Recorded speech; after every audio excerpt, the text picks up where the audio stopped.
The Shark Deck.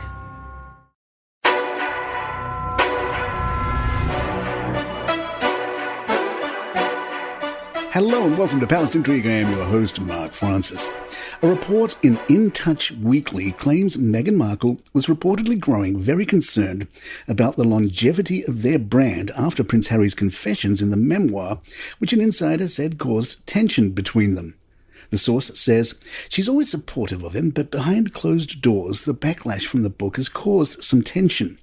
Meghan's worst fear is that Harry's loose lips could blow up everything they've worked so hard to achieve in California and tarnish their brand.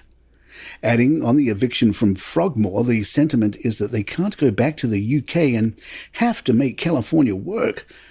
This in the shadows of rumours that the Hollywood elite are icing the spares out of fear on any conversation winding up in a Netflix documentary, a book, or even a $25 million Spotify podcast.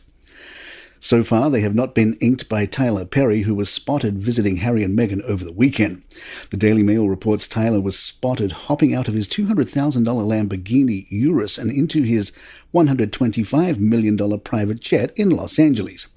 He then flew for 20 minutes to Santa Barbara, where he and the Sussexes met for about 2 hours before he headed back to his jet, which then made its way to his empire in Atlanta, Georgia. The Mail adds Tyler was pictured in a casual outfit comprised of black on-cloud sneakers, a collared shirt, a black zip-up hoodie, and black jeans. He appeared to be carrying a large water bottle filled with a dark liquid. Megyn Kelly believes Meghan will try to trade up, saying, "He's got fame and he gave her that for sure. She's now a household name when she wasn't. But he doesn't have any money. It all makes sense how she's pimped him out to write the memoir. She needed that money. They got a $20 million advance on Spare.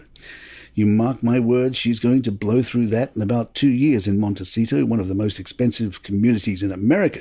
She's going to try to trade up for some American hedge funder, billionaire, what have you, who can keep her in the true manner in which she would like to become accustomed." If the Spares do attend the coronation, at least they will have a familiar place to stay. Reports are they would be allowed to stay at Frogmore Cottage.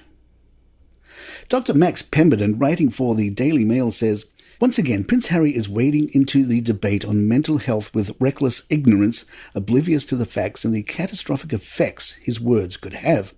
He speaks about using drugs that are illegal in this country, proclaiming the benefits he has enjoyed from cannabis and hallucinogenics such as ayahuasca. It's hugely irresponsible. Harry plainly has no understanding of the serious damage these substances can wreak on users, damage that I see on mental health hospital wards with upsetting frequency. If he was any other celebrity, we could safely ignore him. But this is a man who uses his platform as a member of the royal family and sets himself up as a serious advocate for mental health policies. No one has asked him to do this. He has adopted this course of action for his own reasons. And he seems to think that since he doesn't regret his own choices with drug use, these must be good for everyone.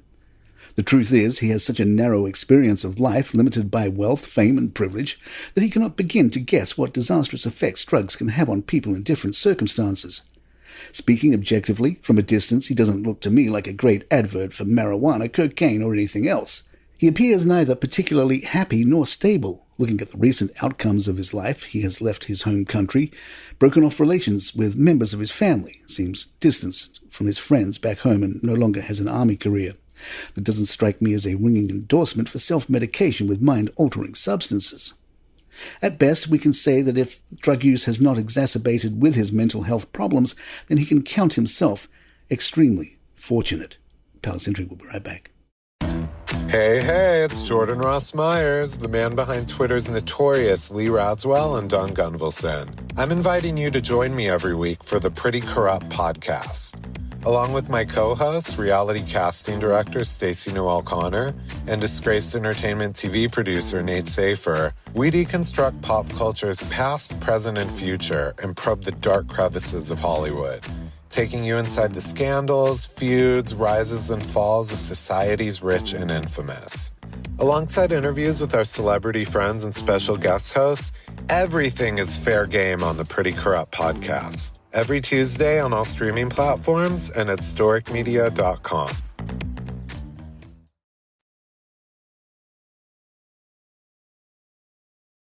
The Mirror reports surveillance cameras owned by a company controlled by the Chinese Communist Party have been found on Sandringham Estate. CCTV cameras manufactured by Hikvision are said to be used at multiple locations on Sandringham Estate where the royal family spend their Christmases. Jake Herford from Big Brother Watch told the Mail on Sunday, Chinese state-owned CCTV has no place in the UK. These cameras should not be watching over any British streets, let alone the heart of our government. A Buckingham Palace spokesman said, "We do not comment on security." And there you have it. If you'd like to email us, our address is thepalaceintrigue@gmail.com. Please follow us on Spotify, iTunes, Google Podcasts, YouTube Music now. It's a place for it if that's your podcast app of choice. I'm Mark Francis. My thanks to John McDermott. This is Palace Intrigue. Good times.